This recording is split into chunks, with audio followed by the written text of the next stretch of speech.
Muy bien, nuevamente juntos, aquí en Presente 7, ese programa que nos permite compartir las lecciones guías de la escuela sabática a través de este rincón sencillo, pero sobre todo las cosas muy cariñoso en el sentido de poder compartir junto a amigos que en cada ocasión nos están visitando. En esta oportunidad el pastor Raúl Riner, un pastor de muy larga trayectoria, 38 años de ministerio pastoral, además de poder haber tenido la experiencia, y yo fui uno de ellos, él como preceptor y uno como alumno interno. Y bueno, bienvenido, don Raúl. Gracias, pastor, por estar con nosotros. Muchas gracias. Aunque está en el beneficio de la jubilación, pero sigue actuando, colaborando, uno de nuestros ancianos activos. Un gusto tenerlo con nosotros, pastor. Gracias, igualmente. Y en esta ocasión queremos agradecer, en primer lugar, a Canal 2, Sistema Satelital, nuestros amigos que nos permiten estar allí en el programa, a través del programa en el horario de los días viernes y sábado. Después tenemos la radio FM 92.9 MHz, Nuevo Tiempo Libertador. Usted nos puede sintonizar a través de ello. En la iglesia del parque @gmail.com para alguna consulta vía internet. Y youtube.com/iglesia del parque o ahora también en Facebook, ¿sí? .com/iglesia del parque. O al celular 343-425-0512. Son todos datos que aparecen en la parte inferior de la pantalla para poder sugerir, consultarnos o para poder optimizar juntos las actividades de este programa. Pastor, tenemos una lección maravillosa en el inicio de esta segunda carta a los tesalonicenses. Y tiene que ver con un título un poco que genera así cierta aprensión. Promesas a los perseguidos.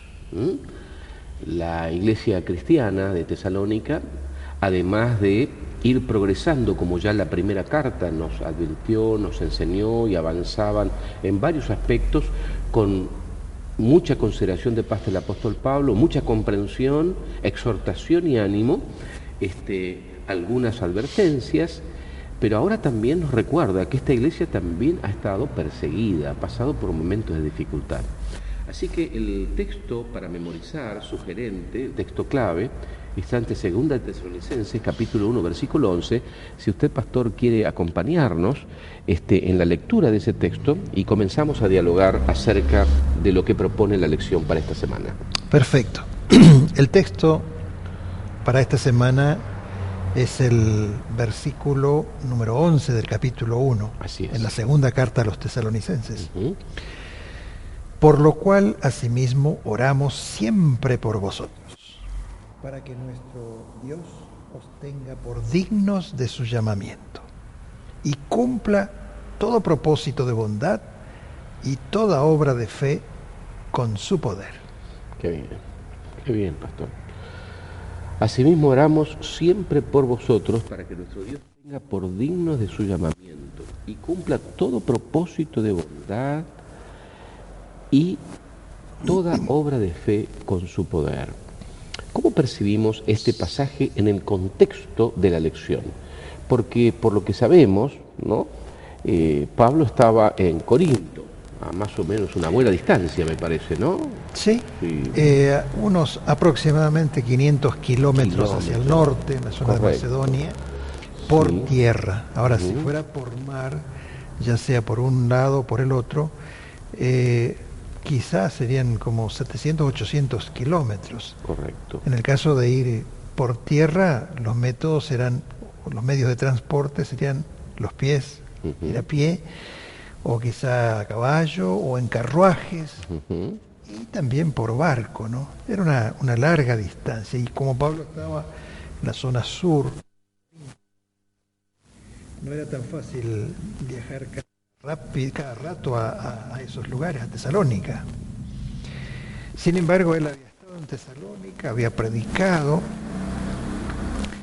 pero ahora a la distancia Pablo aparentemente como que se entera de algunos problemas de los tesalonicenses, quizá por una carta que ellos pudieran haber mandado, seguramente, Pablo, contándole un poco la realidad o realidades que ellos tenían que pasar, que eran, se menciona persecuciones, no tribulaciones, seguramente persecuciones básicamente del pueblo judío, que no estaba de acuerdo con el mensaje de Cristo, ¿no?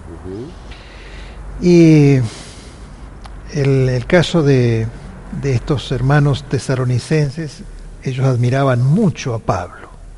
Una porque les había llevado el mensaje y el otro porque, por otro lado, él se interesaba en ellos. Siempre pedía informes acerca de la marcha de la iglesia nueva que él mismo había establecido. Así que, como estaban siendo perseguidos por su fe, tenían un poco de miedo. Estaban un poco preocupados, hermanos nuevos en la fe. La preocupación de ellos era, ¿será que podremos resistir las pruebas que estamos pasando y las que tendremos que pasar todavía? Es decir, ellos dudaban un poquito de eso, ¿no? Y Pablo tiene la bondad, la gentileza de, al enterarse, contestarles con una carta. Él no podía ir, él estuvo 1 año y medio permanentemente en Corinto. Y en ese momento estaba acompañado por Silas, Silvano, lo dice la Biblia, es el mismo personaje, Sí. y Timoteo. Tal vez a través de Timoteo, que sería el último en retirarse de Tesalónica, le habría llevado esa carta, ¿no? Y también comentándole algo en forma oral. Ahora, lo interesante es que Pablo, a mí me llama la atención la modalidad, el estilo de Pablo. Él era un hombre que tenía mucha capacidad intelectual, pero eso no le impedía identificarse con la gente de mucho menos cultura o desconocidos. Él tenía mucha facilidad para tratar con la gente. Se adaptaba. Se adaptaba a cada grupo social, cultural, etcétera, ¿no? Entonces él, con mucho cuidado, evidentemente percibe que estos hermanos de Tesalónica, la nueva iglesia, estaba pasando por esos momentos difíciles de prueba, de persecución, etcétera, y percibió el miedo, la duda de ellos. Entonces decide no criticarlos, no retarlos, para no producir desánimo en ellos. Porque claro, es como un herido que al mismo tiempo de estar herido, alguien le da un balazo, lo termina de destruir, de matar. En cambio, Pablo les contesta con palabras muy positivas. Sí, es lo que uno percibe, ¿no? Con mucho Al analizar ánimo. ese primer capítulo uno va viendo esos detalles, ¿no? Y lo principal es que les reconoce a través de esas palabras de Pablo las virtudes que ellos en ese momento estaban demostrando, ¿no? Virtudes cristianas. Y parece que ellos reaccionaron con esa carta de forma muy feliz. Claro, dijeron, bueno, si Pablo tiene este concepto de nosotros, debemos seguir presentando batalla al enemigo. Y eso fue muy positivo, ¿no? Y Pablo parece que sabía que la alabanza, el reconocimiento, el estímulo prudente puede ayudar a renovar el ánimo. Muy bien. Y hacer aún mejor todavía. Ahora, sin ir más lejos, pastor, si yo traigo la experiencia de Pablo a nuestros días, y con esa hermosa trayectoria que Dios le ha dado y la vida que le permite hoy estar con nosotros, que nos agradecemos a Dios por ello, ¿cómo ha percibido en su ministerio, pastor, ese hecho de reconocer a los hermanos, a pesar de que a veces hay dificultades, adversidades, circunstancias absolutamente que podrían ser desanimadoras muchas veces en algunas circunstancias? Me impactó lo que dijo, pastor, o sea, el estilo de Pablo, adaptándose a las circunstancias, pero a la vez tratando de buscar un camino para fortalecer la estima de ellos. En el próximo bloque me gustaría que nos cuente cómo ve la iglesia, cómo vio la iglesia en su ministerio y cómo la está viendo hoy. ¿Sí, son los mismos desafíos de Pablo de aquellos días, los nuestros hoy?